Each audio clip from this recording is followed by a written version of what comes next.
Luis, let's take a step back and do a review of August. Normally, August, is known as Ghost Month. It's known as a period of tepid trade. But it does seem that despite all the bad news that we've been seeing, despite the GDP downgrades we've been seeing, we're still at 6,800 levels naman.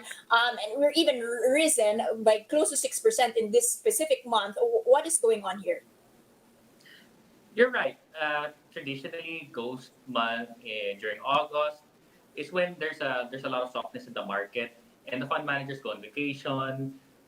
They sell their portfolios, and they just wait and see. Sometimes it's up to some superstitious belief.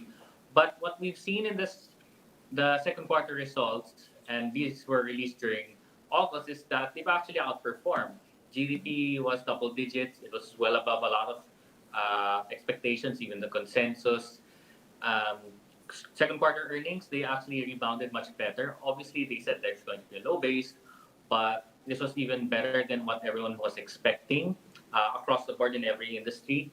And um, well, of course, the other thing that people were watching was inflation. Is that it already hit the 4% psychological mark because people were getting worried because we're going to hit stagflation, meaning negative growth, but prices are rising. But since it's within the acceptable range of the BSP, there's no need for any immediate response.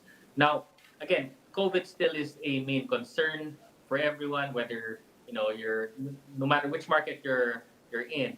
But I guess relative to what we've been seeing, for example, in the US, I remember sometime in June they were hitting around just 9,000 cases, and now one day they're back to 135,000. Perhaps, and this is just my guess, is that maybe the numbers here are much more manageable.